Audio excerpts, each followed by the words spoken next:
How's it going, everybody? Welcome back to that car vlog channel and yet another problem video on this thing, the 1994 Dodge Dakota. And this is probably going to be the biggest problem of all on this truck. Let's talk about it. So back in May of this year, 2024, I'm driving the truck around town and suddenly white smoke blowing out of the tailpipe. Can we guess what that means? I've got a good guess. So of course, as most of us would, the first thing I suspect is a blown head gasket. So I went and started pulling spark plugs, and when I got here to cylinder number 4, it didn't take much to diagnose it. I shined a flashlight into the spark plug hole right here and saw water sitting on top of the pistons. Now I did pull the fuel pump relay and crank it and blow a lot of water out of that cylinder. I had a video of that, which was quite amusing, but somehow I've lost that clip, so none of that. Now I did keep that spark plug out. I probably shouldn't have. If that screws anything up, then I'm an idiot. But I did, but I kind of put it back there in the hole to keep things from crawling in there. Now I need to move the truck from here down to there next to the shed where all my tools are, make it a little bit easier. And yes, it's going to do it under its own power. This is going to be interesting. All right, she's been sitting for a few months. It's October, actually. Let's start it up.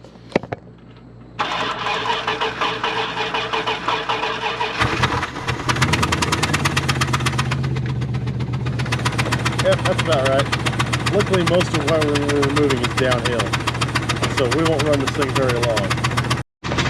There, got it moved, not a problem. And I thought I'd show you all the spark plug that came out of cylinder 4. Can you see what's missing here? Where in the world did that center electrode go? I've literally never seen such a thing in my life. All right, so the truck is in place now. It's down here next to the shed. I actually have 2 sheds, but this one here is where I keep the tools and all the stuff. It's pretty much my workshop, I guess you could say. So it's down here closer, so I don't have to walk stuff all the way up and down the driveway. I like our new place, but I did lose the covered area that I used to use for working on things, which kind of sucks. So I have to adapt to this, which is whatever. The parts are in order to do this head gasket job though, so once those go in, we will actually start that part of this video, which is obviously the whole video pretty much. And wish me luck, because it's the first time I've ever done a head gasket job on anything, so this should be interesting. Okay, so while editing this video, I kind of realized that I didn't show a lot of part numbers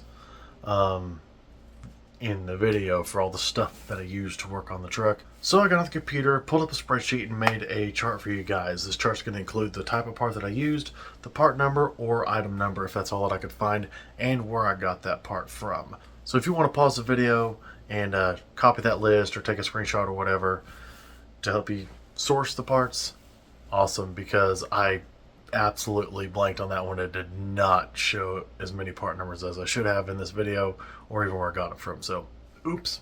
All right, back to it.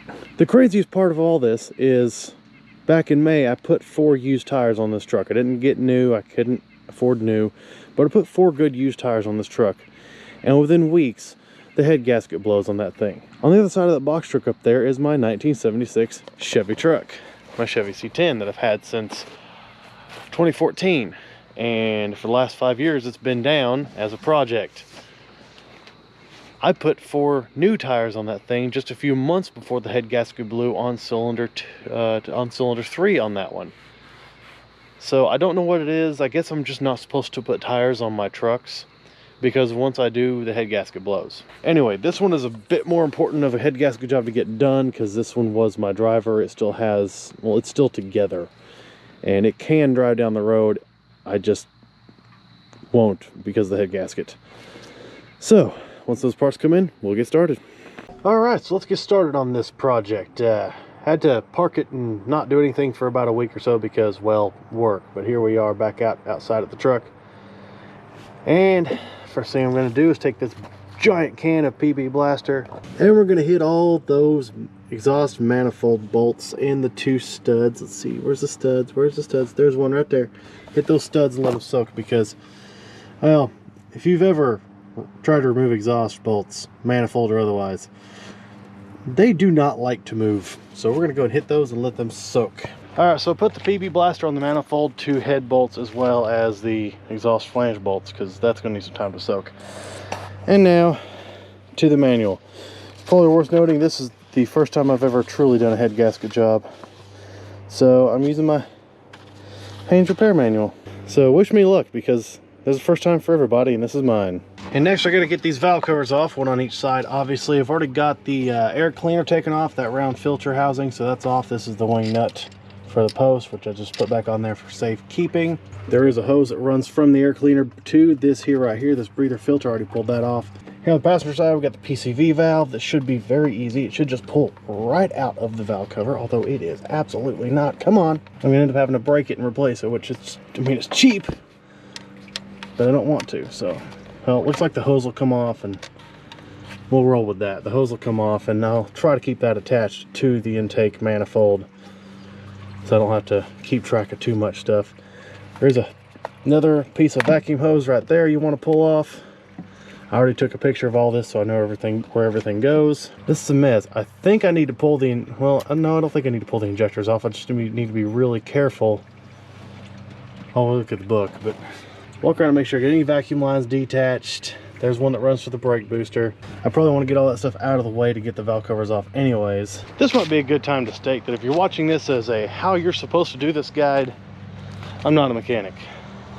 If you want to watch this as a how I'm doing it guide, and hey, it may not be perfect but it works, then hey, keep watching. Now part of the instructions say I need to remove the AC compressor, mainly unbolt it and set it aside, because we don't want to unhook that and drain any of the refrigerant. But you see there's some stuff in the way, like this upper radiator hose. You do need to drain the cooling system. I've had that happening into this bucket.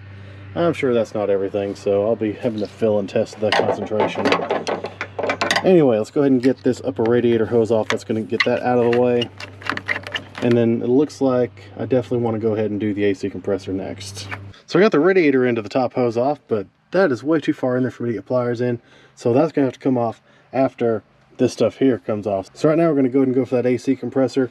Do have to remove the drive belt first. Right down there is an automatic tensioner. I've already got a 15 mil wrench on that thing with another wrench to pull on it. Even in 94 we had automatic tensioners. So let's take that drive belt off. If you don't have a diagram, which I do not, do take a picture or draw one up so you know how it goes back on. And see, there it is. It looks like a child drew it, but it'll be useful. There's my tensioner. I'm pulling on it, and when I release, oh, it goes back, but ever so slowly. I hope I don't have to replace that. That looks like that would be rather unpleasant. But it may need a tensioner. God knows that thing might be 30 years old. Sorry about the fingers in the shots. I swear to God, I know how to do this. Before pulling your compressor, you have an electrical connector right here, and you have this wire here, right here, runs to a connector right there. Pull those both, make sure you label them if you have to. Your AC compressor has 4 of these 1/2-inch bolts. These 2 were kind of a pain to break loose. And then you got one in this bracket right here. I believe you need to take all that off. This bolt here is a bit of a pain because it's underneath this hard line, so I'm going to get my ratcheting 1/2. I don't know why I don't have that on me. And that's probably going to have to be how that one comes out. You're also going to find right here, this little bracket right here holds the lines down. You're going to want a 9/16 for that nut to pull that off. And now I think I can set that compressor aside. And we got that beast set aside, and because of the way I did it, that bolt is not going anywhere. It's blocked by that hard line. I could not find my 1/2-inch ratcheting wrench, so I did the initial breaking the nut free, or the bolt that is, with the regular box in. Closest I could get to a 1/2 was a 13 mil, so after I broke it free, I used the 13 mil very carefully to back that bolt out. Once the compressor was set aside, I was actually able to get to the other end of that upper radiator hose, so that's gone now. And I'm going to do something better now than I did with the Chevrolet when I took it apart. Everything's getting labeled and put in a Ziploc baggie. I'll put these on my work cart here in a little while. That way I know what goes where. Now we gotta take the alternator off, and right here you have what I can only assume is the voltage regulator. You got a couple of 10s and a couple of 9s to take that off. You got 9/16 here with a 9/16 bolt on the back, and another 9/16 up here that are actually gonna mount the alternator to the bracket. And now it looks like I need to get this bracket off too, this whole thing for mounting the alternator to the compressor, because it appears that it bolts to the head over here. So we got a bunch of 9/16 bolts to take that off. Be careful you're not pulling the ones for the water pump. Alright, alternator and AC bracket is off. I did have to remove the idler pulley from the bracket to get to that bolt right there. It was in the way. But that is off. Let's label that up and see what's next. Alright, so I got to get this heater hose out of here because it's going to be in the way of the valve cover. This heater hose attached to the intake, so we got to get that out of there. And we got the hose that runs from the water pump to the intake as well. That intake has to come off, so those have to come off. Alright, progress so far. We have a bunch of spark plug wires on the ground as well as a coil wire. They are all marked and labeled, so I don't have to worry about anything. Getting closer and closer to getting the intake manifold off. Got a few more electrical things and vacuum things to take off of, and we got to get this throttle linkage right here taken off as well. You got the regular throttle linkage from the pedal, and you got the stuff from the cruise control module. I have relieved fuel rail pressure. I'm hoping I don't have to take that stuff off, but if I do, well, at least I've relieved fuel rail pressure. So okay, I've taken the bolts out for the fuel rail to get it off the intake manifold. I was going to try to disconnect the fuel line, but I'm not entirely sure what's going on here. I don't feel like messing with that. So instead, I'm going to take off the throttle body here, 4 1/2-inch bolts on top, pull those out. I've got a new gasket in the kit for that anyway, and then I don't have to worry about spreading the fuel rail apart to get it around the throttle body. I'll just pull that right off when I pull the injectors out with it. Fuel rail's off, very carefully set to the side. Had to disconnect a few more wires and stuff, so make sure, of course, they're labeled. Now I got to get the distributor out of there. I don't know if you can see, but there's a paint mark right there on the edge of the distributor, and there's one on the back of the intake manifold. That way I can line all that back up when I get it back in. Of course, that's the distributor cap. And I've also put a paint mark on the post for cylinder 1, and then my Haynes manual will tell me where all the other plug wires go from there. So let's go and get that distributor cap off. Looks like a couple of Phillips head bolts. Maybe I could use some hexes, but I think I'll just use a Phillips screwdriver on that. So I have to take the EGR valve itself off to reach the exhaust tube so I can get that off, because that goes into the intake. I got the distributor cap off, but I cannot find the hold down bolt. I think I know which one it is, but I don't think I can get to it. So I'm gonna have to take the intake off with the distributor still in it. That should be interesting. While I was back there, this right here, the oil pressure sensor, broke while I was working back there, so I've got to get a new oil pressure sensor. I disconnected a few more connectors. Here we got some temp sensor connectors right here, and now I'm going to go ahead and take off this here thermostat housing, since I'm going to put a new thermostat in it anyways. Got that housing off, and it's a mess. Yeah, I already set it down on the cart, so I got stuff on it. I'll definitely have to clean that off. Look at that mess we got left right there around the thermostat. That seal is, ooh, it is bad. I'm surprised it wasn't already leaking. Yeah, let's see if I can get that out of there. That's going to be interesting. Thermostat wasn't as interesting as I thought it was going to be. It just popped out nice and easily. I may need to get at least one coolant temperature sensor, because that one there tried to come apart as I unplugged it, but we'll see. Time now to go ahead and get the valve covers off. You got a bunch of 7/16 bolts around here. Not really sure what that one is. I'm going to assume it's also 7/16. I may need to clean some of this gunk up to get to it. But that's the next thing to come off is valve covers. Driver side valve cover is off, and I'll tell you what, the valve train doesn't look bad. There's nothing in here. I mean, just a little oil, no sludge or nothing. It looks like it was well taken care of even before me. Now, the bolts holding this thing on were definitely not as tight as they should be. I know that valve cover bolts are not supposed to be tightened a lot, but all of these right here were, most of them finger tight, some of them not tight at all. I don't know who had this apart before, but yeah, they did not put it back on right. Now the gasket stayed down here on the head. That'll also get replaced. Let's get this other side off. All right, both valve covers are off now. This side, these rockers have a little bit more, I can't tell if it's wear or maybe there's just some stuff on them. But they still don't look bad.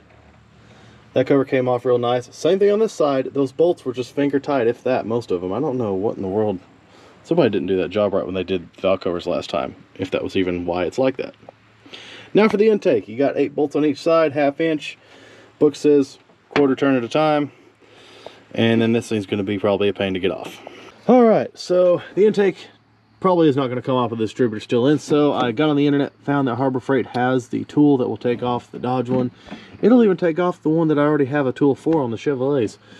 So this was great. But just kind of hooked up my ratchet to this thing, broke it loose, and used the tool to take the distributor hold down off. And that is this piece right here. Let's see if I can't pop that distributor out. Now I've already marked it so that I can line it back up when it goes back in. That way I don't, you know, put it back together out of time. And there it is. Finally got the intake off of the truck. Getting that distributor off definitely helps. I'm glad I made that tool run. Lay some stuff in the lifter valley so things don't fall in there. Right there's a busted oil pressure sensor. It's going to be easier to get to that and change it before I put all that back on. So I'll definitely be doing that before I do that. Let's see if these manifold gaskets will just come right off.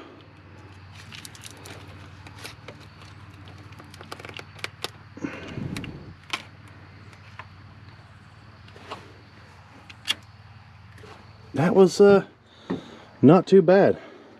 Very little pressure needed to pull those off. Of course, we're going to put new ones on. I have to clean up these mating surfaces a good bit. Probably not too much. I don't want to scrape away too much, but we'll have to clean those up a little bit. See about this other gasket. It's a metal gasket and it started to rust here where it pokes out from underneath the manifold. Here we go. 2 manifold gaskets off. Look pretty good, actually. And I like, right here, I like what they did on these Dodge engines. There's an interlocking tab that will line them up with the actual head gasket. That's kind of cool. Next thing I gotta do is start breaking down these heads to get them off. I think I could just take the heads off as a whole, but I do need to get those exhaust manifolds taken off next. Now I'm gonna try to pull these manifolds off and just, you know, pull them back and not have to take them off of the pipes.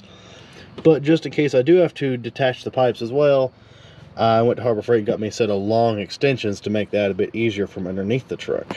I'm also noticing that these exhaust bolts are way too easy to break loose. Now that's a good thing for me, because that means I don't have to worry about, you know, how I'm going to get them off of there. But those are barely tight. I mean, it took me barely any effort to break those loose. Now I did shoot them twice and let them soak with PB Blaster, but still, that is such minimal effort to break those bolts loose, even considering that they're soaked in PB. So I'm guessing someone's probably done manifold gaskets before for exhaust and probably done valve cover gaskets before. I don't know, but there's a lot of bolts that are definitely not, at least they don't seem like they're torqued as much as they should be. I mean, listen, look at this. Look at this one right here. I haven't broken this one loose yet. That's all it took. I mean, that's a good thing for this job, but still. Now, on your old Dodge 5.2 or 318 V8, the manifolds are held on by 4 bolts, and then there's 2 studs that have nuts on the end of them. And now these studs were closer to what I would have expected as far as effort for breaking them loose, but they still weren't bad. And the even better thing here is, which is awesome, my Haynes manual says if for some reason the entire stud comes out instead of just the nut, then you're gonna have to seal the threads so you don't lose coolant when you put it all back together. But look at this. I don't know if you can tell, the nuts are coming loose separate from the studs. I'm not gonna have that problem. I don't get very many wins when I work on my vehicles, but this is definitely a win for this 30-year-old truck. I'm quite pleased by this. Okay, time to get those heads off, but first I gotta show you. I had to take the exhaust manifold gaskets off because they kind of hide my view of some of the head bolts. Look at these things. This one's on the driver's side. And that's the passenger side. So the back sides, at the back of the motor, I can't find those pieces of manifold gasket. So they're either on the ground or stuck to the manifolds. Those things are old and rusty. Look at that. That's horrible. So anyway, time to get these heads off. On the V8, there's 10 bolts. 5 up here on this level. You can see one right there. They kind of run a straight line. And then down there, you can see that one down there below the exhaust. You got 5 that run in a straight line there. The book recommends you mark a cardboard box to shove the bolts into so you know where they go back in. I'm going to go ahead and do that anyways. However, I did buy new head bolts. So we're going to take those bolts out in the reverse order of what the book recommends for tightening. And we're going to be using a 5/8. All right, so whew, tell me you've never taken heads off an engine before without telling me you've never taken heads off an engine before. This is insane. I didn't realize how tight that crap was. This, yeah, obviously that ain't gonna do. We're going with a 1/2-inch drive extendable ratchet with impact rated tools on the end of it. That's how we're getting that off of there. Got 4 out of the 6 head bolts out of the passenger side, and then realized that attached to the front of that head was the ignition coil and the belt tensioner. In fact, one of these bolts right here works to hold both of them. So we got those off, we'll set those aside and keep going. By the way, don't be me. Make sure you put that pan or something below the cylinder heads on the ground before you break that final bolt. Because as soon as you do, that seal is going to start breaking and antifreeze coming out of the head. Alrighty, all 10 bolts are out of this passenger side cylinder head. Let's see if I can just pick this thing up off the block. Do I know where to grab? Absolutely not. Oh, there goes more coolant. So yeah. that's something to consider. You're gonna get coolant out of this thing when you pull the heads. Something I failed to consider on the passenger side that I will definitely be remembering for the driver's side, because even though that one's not blown, it's still coming off. So oh,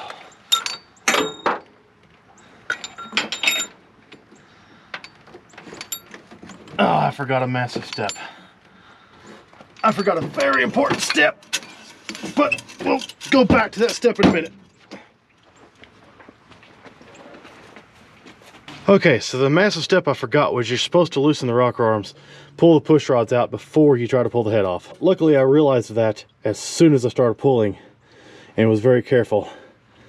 So I'm gonna get these push rods out, get them laid out per what cylinder they are. And yeah, I'm definitely gonna have to get my shop vac, clean it out, and suck that antifreeze out of the cylinders. You can look at this one right here. That's where all the problems were. Got a little bit of rusty looking stuff here. Like I said, I'm hoping it's the head gasket that's blown, not something else. Once I get that gasket off, we'll inspect it better. Let's see how easily this head gasket comes off of the deck here.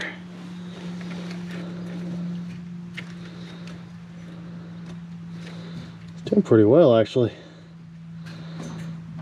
I'm hoping for minimal cleanup, but it's a major job, so probably not.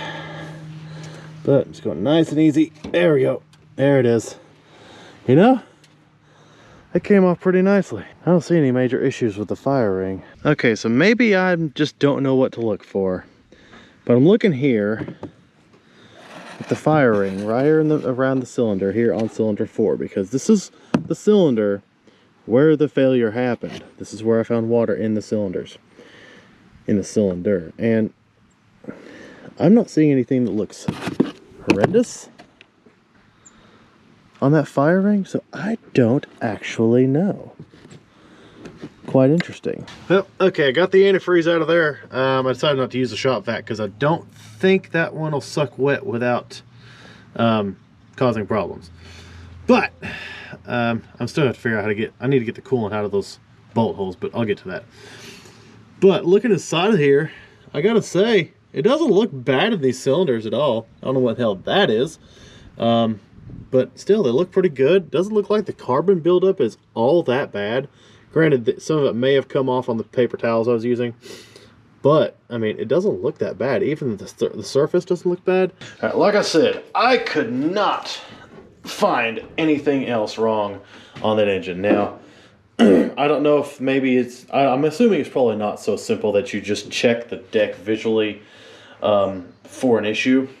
I have a small inspection camera, a borescope camera that I just bought, so I try to use it to get in close to find cracks. I couldn't find anything. I even looked down at the water jackets around cylinder 4 and didn't see anything. But I'm just going to go ahead and get into trying to take care of this head now.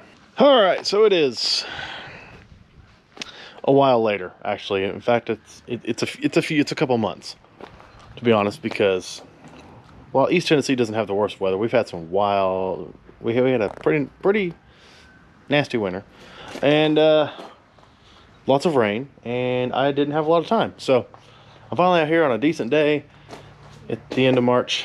It's been a minute. If it takes much longer, it's going to be a whole year with this thing out of service. Anyway, update. There's the passenger side cylinder head. I had started to set it back on the truck, and then everything I just described. But I made a decision, because when I looked at the old head gasket, I cannot find any firing damage to cylinder 2 or 4. It's 4. Honestly, I can't even tell which one's which now. It's been so damn long. But I couldn't find damage, so now I'm worried about a cracked head. So, among other reasons, I'm going to take this head to a somewhat local machine shop that literally everyone I know that does or ever has worked on cars recommends. So if I'm going to do one, I'm going to do both. I'm going to get them both inspected, get the mating surface machined, they're going to get cleaned up, and all the valve stem seals are going to be replaced. Now fortunately, since I got most of the teardown done, the driver's side, there's really not much left to pull off of this. So I mean, you see the whole cylinder head is sitting here pretty much almost entirely ready to take off. However, I am going to have to remove the power steering pump and I guess hanging out of the way somewhere. I don't know where. I'll figure that out when I get to it. But you got a mounting bolt here, mounting bolt down there. And you got this one right here that also holds some wires and stuff like that. In fact, one of those wires is the negative battery cable. I did already try to bust this loose once. It didn't work out. I just hit it with some PB Blaster. I may hit it again. I'm going to try to bust this thing off of here because I really need that power steering pump off to get that cylinder head. Alright, so I got the power steering pump off. It's kind of sitting down there. I was mistaken. There's actually 4 bolts total. One of them is a stud here. Yeah, this wasn't moving at all. I don't know. With what I have, there's not a thing I can do. So instead, I just had to cut that off. Hit those wires off. So we got, let's see where to go. Cut wire right there. And then the other end of the negative battery cable was part of that. So I'm going to have to fix all that. I'm probably just going to have to get a new, if I can get a new stud and some nuts in these ends, I'll fix some wires. Shouldn't be too hard, but unfortunately that's what I had to do. Got all the push rods out of here. I went ahead and loosened the rocker arms, took those push rods out. And now we are ready to undo the cylinder head bolts for the driver's side now. And here, boys and girls, is why you want to make sure you check every single thing before you pull anything off. See this right here? That's a grounding strap.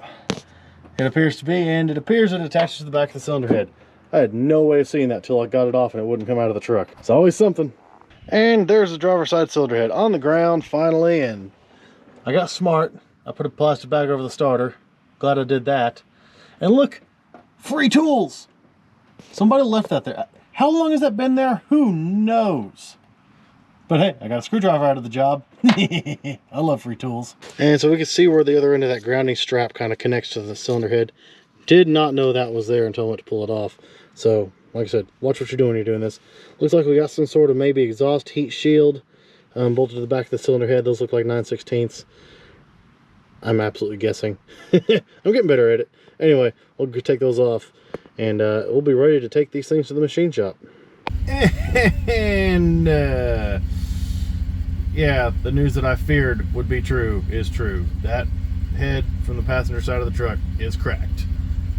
And it is cracked halfway down the spark plug hole and also in between the valves. So, getting a new head for this thing. This job just went up about $150, $200.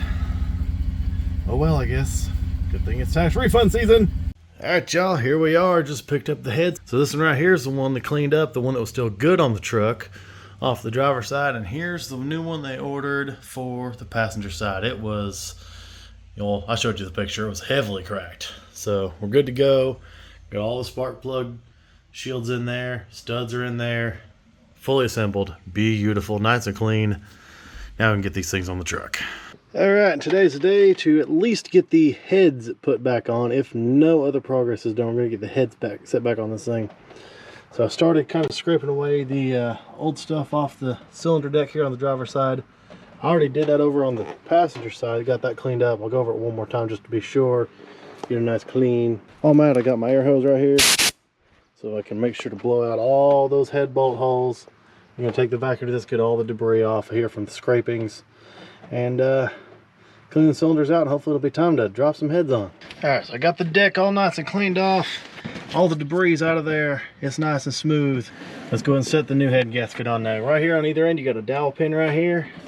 And you got a dowel pin right here. There's going to be matching holes in that gasket. You're going to set down on those dowel pins. You'll know which side faces up based on which side has the dowel pin holes. So very easy. If you're wondering which side is up, you can it'll only go one way. So that sets down on there. Nice, look how pretty that is. Let's go grab that head. This is not going to be fun. Move this stuff out of the way now while I'm thinking about it. I think I need to bolt a couple of things onto this particular side head, and then we can set it on there. Alright, here we are with the cylinder head. So this is the one that was already on the driver's side. This one was just cleaned up and machined and nice and flat on the bottom. Let's take a look at her real quick, see what she looks like. That's just beautiful. I wish I could have seen that process happen. I love those videos. Anyway, I'm standing up on a cinder block to give myself a bit better angle of attack here. This is still going to be heavy. Now you got to mate the dowel pins up with the holes on the underside of the head. which might be a bit of a pain. So buckle up. It's gonna be an absolute pain. You want to try not to damage that head gasket while you're at it.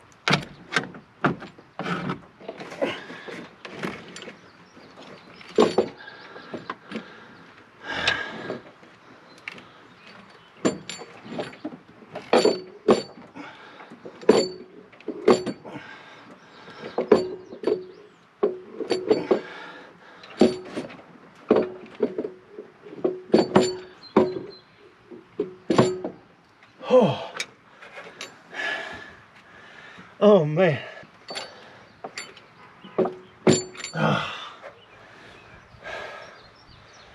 That's it. It's on. The gasket has not moved out of place.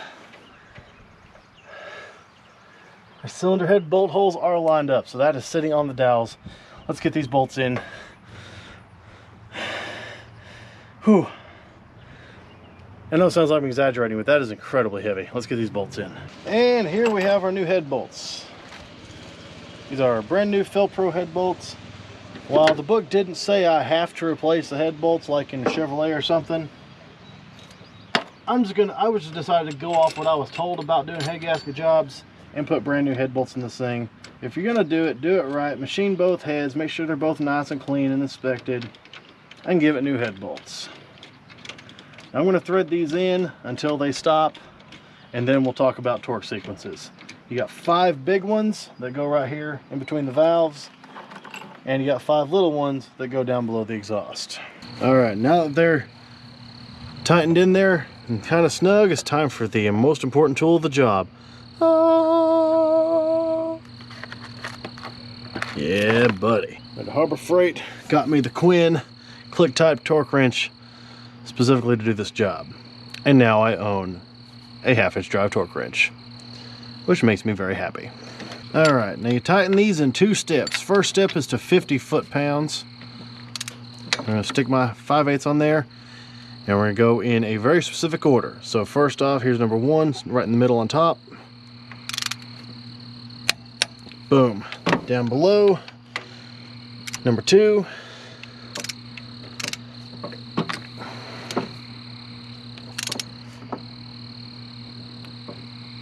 Then you're gonna work out from there. So 1, 2, 3, 4, 5, 6, 7, 8, 9, 10.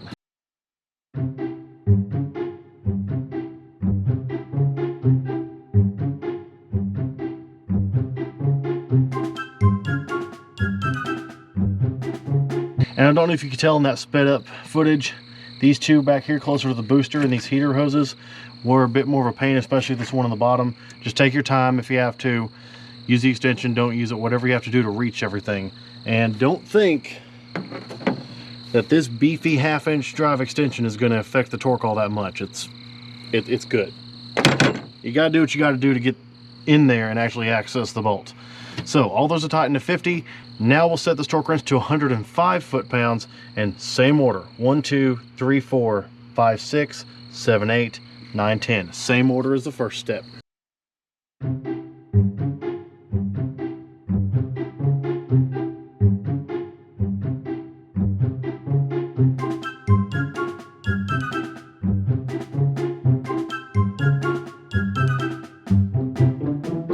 Because this is the driver's side and there's a lot more stuff on this side to get in the way and make it a bigger pain, that was a workout.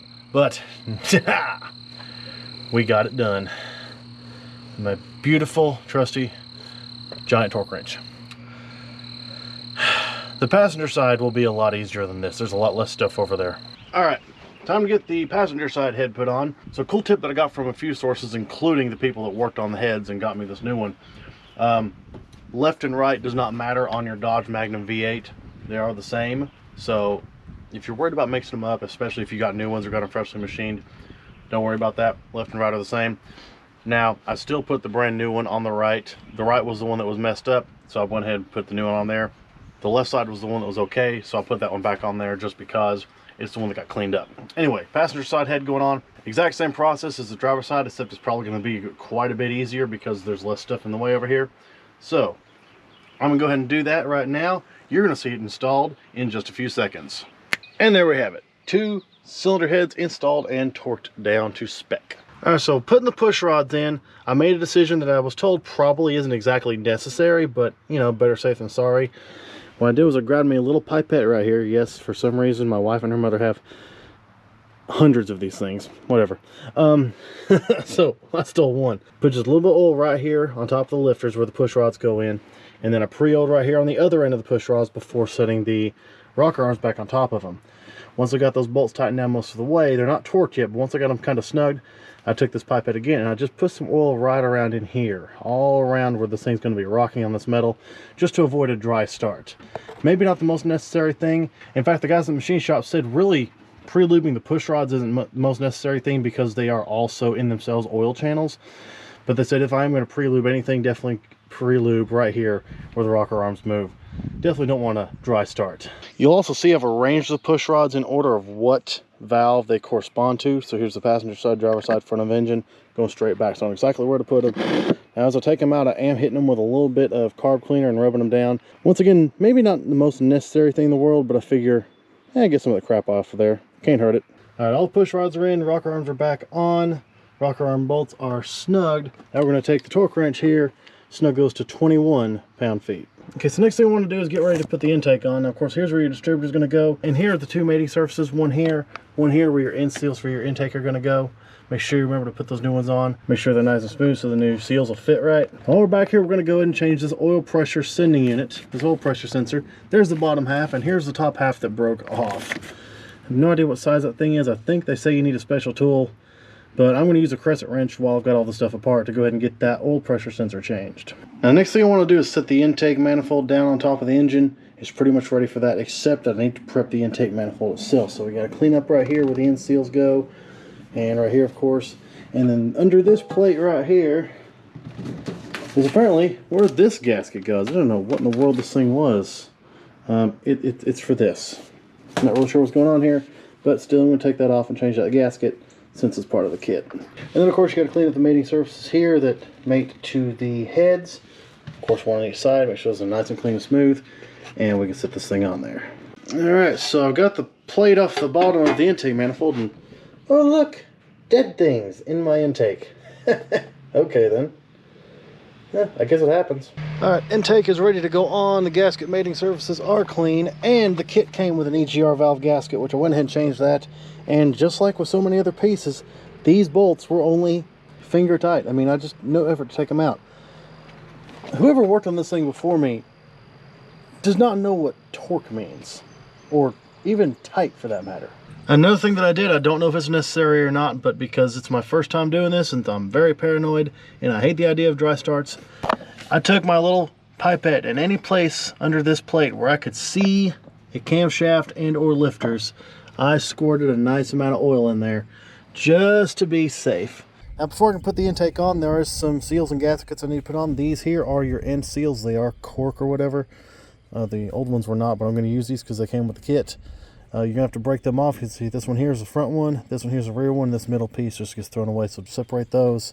That's how those end seals sit on there. Be careful setting the intake on because these are going to try to move. The non-cork seals that came off the inside of the intake actually had little bumps that go into these holes right here. But I'm guessing that's just not going to be a thing with these cork ones.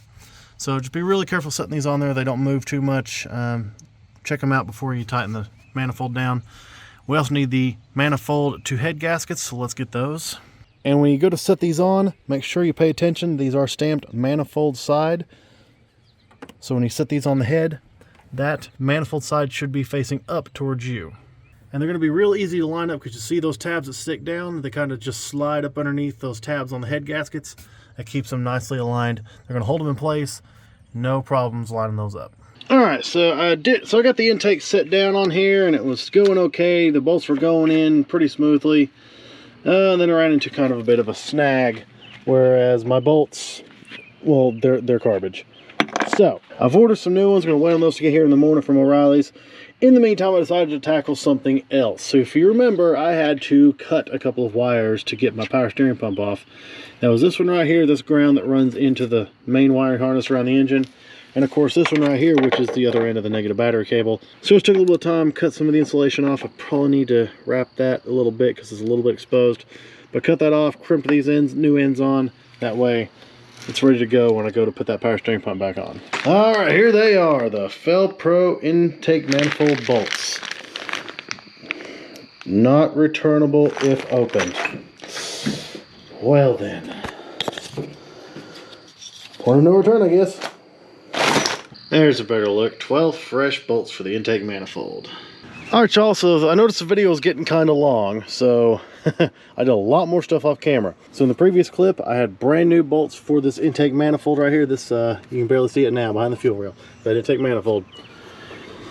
So I pretty much got everything else put on here.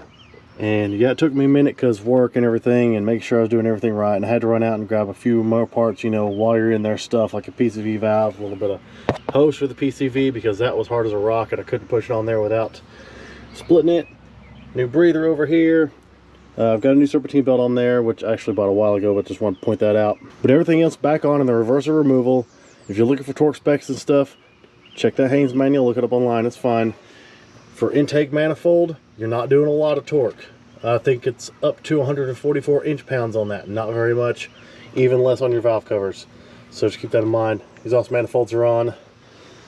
Everything's ready to go. I am now working on connecting the exhaust pipes to the manifolds, and since I'm currently working all by myself when I really should have help with this, here's how I'm doing this.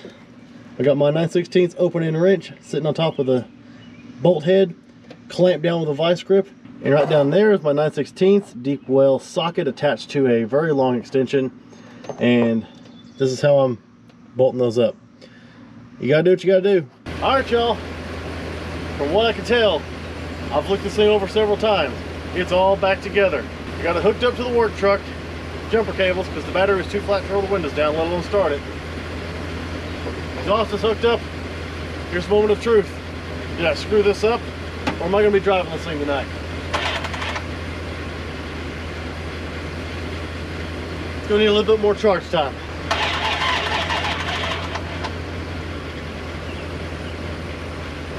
Well, it cranks, but it's still a little too weak to turn over. We're getting there. I figured this thing would be flat as can be. It's been unhooked for months.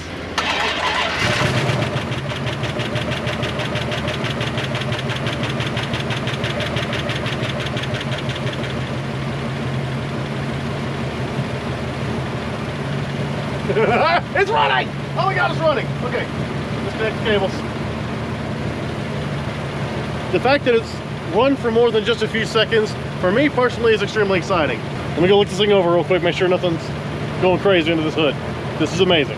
All right, y'all, now that it's a different day and more daylight outside, even though it's still close to the end of the day, let's wrap this thing up and talk about this repair job. So, as you saw in the last clip, I did successfully start the truck, and right there as it started, I'm sure you probably heard a little bit of what sounded like lifter noise, a little bit of tick, tick, tick, tick, tick, that went away as it pumped the oil up into the system.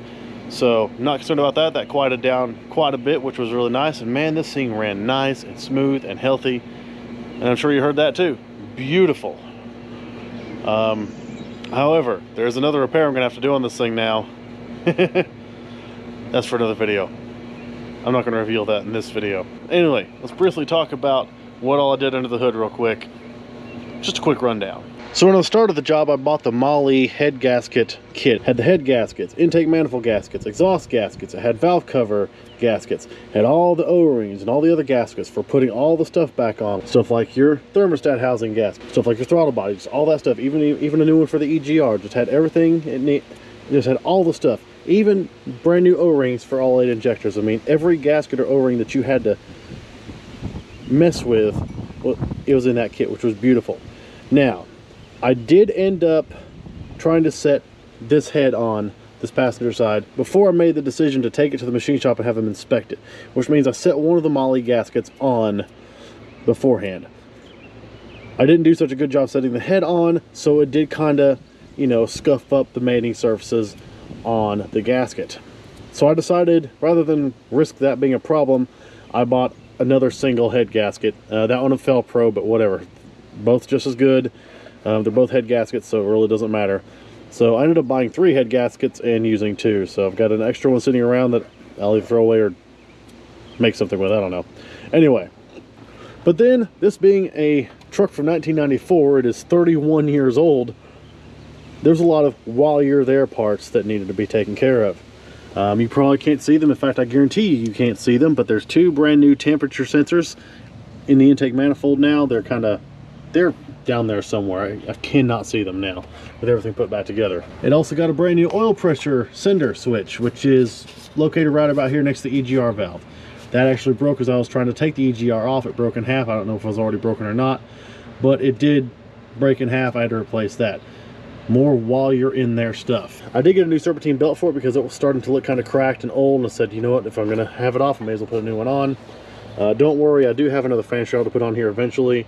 I'll get around to that another time. Got a new serpentine belt tensioner, automatic tensioner, because when I went and took the belt off, that old one was just, it didn't spring back anymore. It was pretty much just permanently fixed in its tension position. I don't know how it was holding tension because it would not spring back for me after I released it. So put a new tensioner on it. I was going to reuse the old idler pulley, but then I kind of, while I had the bracket off still, this big one right here, this bracket that mounts the alternator and AC compressor, I spun that pulley with my hands and I could just start to hear the bearings. So I decided I'd replace that as well. Also, we got a new thermostat while we were in there. I know we're kind of jumping around. That's fine. The PCV valve right there. That PCV valve broke in half when I was trying to pull it out of the valve cover, so I had to get a new one of those. Also, that length of hose right there is new because the old hose was so old and rock hard it just tried to split as I tried to slide it back onto the intake. Got a new crankcase breather filter for this side, not necessarily because the old one needed replaced, but I decided, you know, I may as well. It's a new one. It doesn't even cost that much to just go ahead and put another new one on there. Fresh, clean filter. I also am currently holding the power steering pump on with 3 of its 4 bolts, which honestly they're very well torqued, so it should be just fine. If you remember earlier in the video, this one up here was more of a stud that was holding these 2 wires on as grounds. I eliminated that stud mainly because the nut on it was completely seized on and there was no getting it off. So I had to cut those wires, put new ends on them, and I just moved this bolt from below. It's the same bolt, same length, everything the same. Bolted up there, not worrying about it being a stud. It does the job just fine. It holds those grounds on, not a problem. And here, after a little while, I'll go get the correct length bolt to put down in the bottom, and it'll have 4 bolts in it again. Or I'll run it with 3, because I'm sure it'll be just fine. So now, maybe you're wondering, okay, how much money did I just put into the engine on this 31-year-old truck? A truck that I paid $2,000 for 5.5 years ago. Grand total, considering that I'd had to buy a new head and have the other one machined, and that I did the work myself, and also accounting for the fact that I have a buddy that works in an auto parts store who graciously helped me out on pricing, let's just say that. I'm about $930 into the engine on this job, almost a full $1,000 into this engine. So I've almost spent half of what I paid for the truck to fix this engine, but I still think it's worth it. It's absolutely worth it because these are great trucks. There's no reason to scrap this engine at all. And have we seen the price of vehicles lately? I can't afford another vehicle. I've already got 1 car payment. The wife drives that. So absolutely worth it to fix. We're not done working on this truck though. Like I said, it's 31 years old. There's broken stuff that needs fixed. There will be more videos coming, I can assure you. When? I don't know. But there will be more videos coming, I can assure you. And when they come, they will be on the 1994 Dodge Dakota playlist on the channel. That was louder than expected. Anyways, that's going to wrap it up for the video on doing the head job on this 1994 Dodge Dakota. I hope this helped you out if you are planning on doing a similar job. Like I said earlier in the video, this is not necessarily how it's supposed to be done video, but this is how I did it with guidance from another friend of mine who's a former mechanic who knows all about this stuff, you know, and paying very close attention to my Haynes repair manual and online resources. Obviously I did the job right because it runs very smoothly. It's very nice, although there's more stuff to do. Anyways, if this video did turn out helpful, or at least you enjoyed watching an amateur do this job, and you want to see more from me, make sure you go back to the channel, check out the rest of the videos I've got on my channel. Not only do I have videos on this truck, which are on that playlist, I also have car reviews. I have family vehicle videos that I've made, car shows, what have you. There's something on the channel probably for everybody. If you do like what you see, consider subscribing to the channel, and once again, stay tuned because we are not done working on this Dodge Dakota. Anyways, y'all, thanks so much for watching. I'll catch you in the next one.